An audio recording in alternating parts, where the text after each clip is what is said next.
how are you? I hope all of you are fine.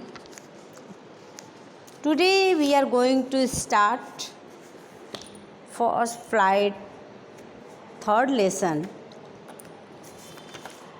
In third lesson, 2 stories about flying, जिसका first part आप लोगों ने सुना पढ़ा. अब इसका सेकंड पार्ट है the black aeroplane.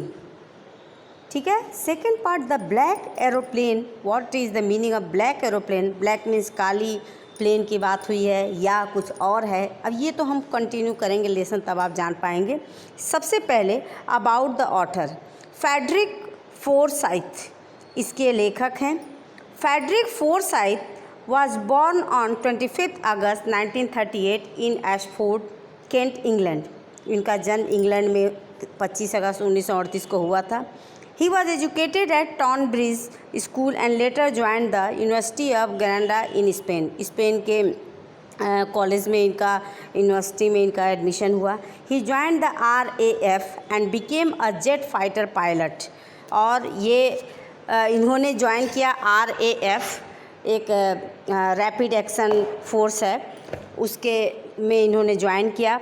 And later he became a journalist and join the BBC in 1965 where he served as an assistant diplomatic correspondent.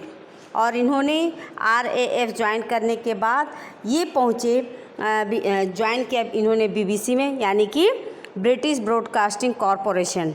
वहाँ उन्होंने असिस्टेंट डिप्लोमेटिक कॉरेस्पॉन्डेंट के रूप में कार्यरत रहे, मतलब कि सहायक राजनयिक संवाददाता के रूप में इन्होंने काम किया. उसी दौरान ये कहानी शुरू होती है एक पायलट से. अब ये एक कहानी अब पायलट की है. अब द ब्लैक एरोप्लेन है तो जाहिर सी बात है कि यहाँ एक पायलट की ही बात होगी. देखिए, अब हम स्टोरी शुरू करते हैं. The moon was coming up in the east.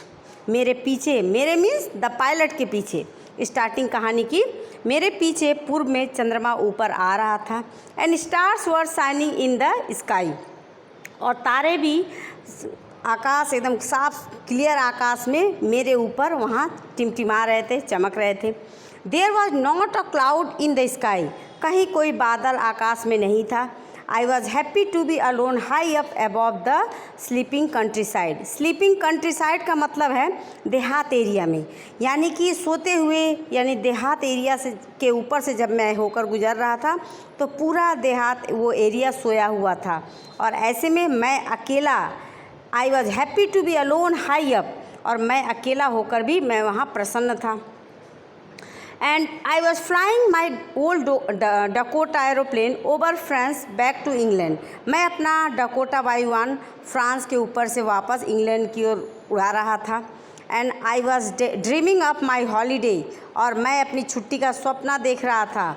And looking forward to being with my family. और अपने परिवार के साथ होने के लिए बहुत ज़्यादा मैं उत्सुक था. I looked at my watch. तब मैंने अपने घड़ी की ओर देखा और उसमें समय हो रहा था 1:30 इन द मॉर्निंग. 1:30 सुबह का टाइम हो रहा था. I should call Paris control room. उसके जस्ट बाद मैंने सोचा, मुझे लगा, आई थॉट, मैंने सोचा यही कि मुझे शीघ्र ही पेरिस कंट्रोल कक्ष से बात करनी चाहिए. As I looked down past the nose of the aeroplane. Nose of the aeroplane का मतलब कि वायुयान का आगे का हिस्सा, यानी कि जैसे ही मैंने वायुयान के अगले भाग से आगे की ओर देखा, I saw the lights of a big city in front of मी. मेरे सामने बड़े शहरों की रोशनी मुझे दिखाई दिया. And I switched on the radio and said. मैंने तुरंत रेडियो ऑन किया और कहा, Paris control Dakota DS 088 here. तब मैंने जब अपना रेडियो ऑन किया तो मैंने उसमें कहा कि Paris control room Dakota DS 088 है, क्या आप मुझे सुन सकते हैं? I am on way to England over. और मैं इंग्लैंड जा रहा हूँ, ओवर करके इन्होंने अपनी बातों को रेडियो पे कहा. The voice from the radio answered me immediately. और तुरंत रेडियो पर भी आवाज़ से उत्तर आया. उत्तर में क्या आया कि DS 088 I can hear you. कि DS 088 मैं तुम्हें सुन सकता हूँ. You ought to turn 12 degrees west now. DS 088।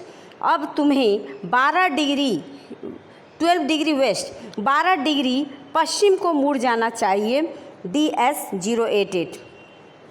Radio से भी ये जवाब आया। उसके बाद I check the map and the compass, switched over to my second and last fuel tank, and I turned the Dakota 12 degrees west towards England।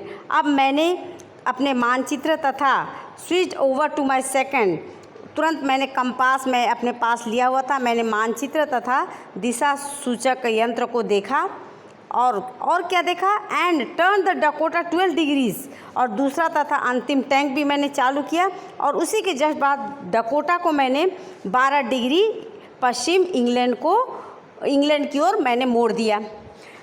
उसके बाद देखिए, I will be in time for breakfast, मैं नाश्ते के ठीक समय पर पहुंच जाऊंगा। आई थॉट, मेरे मन में यही विचार आया कि मैं नाश्ते के समय तक पहुंच जाऊंगा।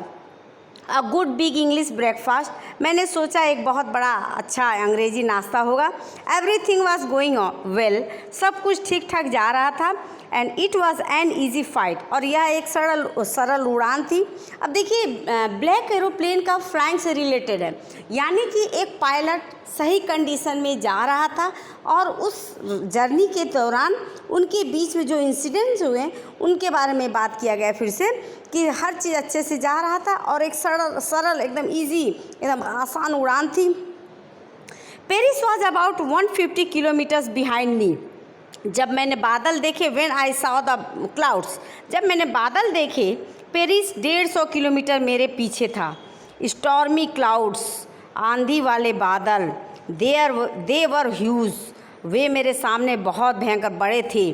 दे looked like black mountains standing in front of me across the sky, वे मेरे सामने आकाश में खड़े हुए काले पर्वत की तरह महसूस हो रहे थे।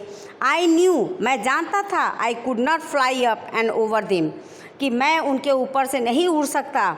And I did not have enough fuel to fly around them to north और साउथ, और न ही उत्तर व दक्षिण की ओर बादलों का चक्कर लगाने का पर्याप्त ईंधन मेरे पास नहीं था। यानी कि बादल मंडराए हुए घेरे हुए थे और मेरे पास इतना है ना फ्यूल भी नहीं था कि मैं बादल को काट छाट कर रास्ता टर्न करके कहीं और से जा सकूं। I ought to go back to Paris, मुझे पेरिस लौट जाना चाहिए। आई थॉट, मेरे मन में ये विचार आया। But I wanted to get home, लेकिन मैं घर जाना चाहता था। आई वॉन्टेड दैट ब्रेकफास्ट, और मुझे वह नाश्ता चाहिए था। I will take the risk, मुझे जोखिम मैं उठाना है, मैं उठाऊंगा। आई थॉट, मेरे मन में ये विचार आया। And flu that old Dakota straight into the storm, और मैंने सोचा तथा मैंने उसी समय पुराने डकोटा को सीधे आंधी में उड़ाया, क्योंकि इनको उस नाश्ते की याद आ रही थी और ये चाह रहे थे कि ये वहाँ जाकर नाश्ता करें, और इसीलिए उन्होंने सीधे आंधी में अपने प्लेन को उड़ा दिया। ट्रेन के उड़ने के बाद अचानक inside the clouds everything was suddenly black, अचानक बादलों के बीच सब कुछ काला पड़ गया। It was impossible to see anything outside the aeroplane, और वायुयान से बाहर कुछ भी देखना असंभव था। The old aeroplane jumped and twisted in the air, पुराना वायुयान हवा में उछला और मुड़ा। I looked at the compass, मैंने तुरंत दिशा सूचक यंत्र की ओर देखा।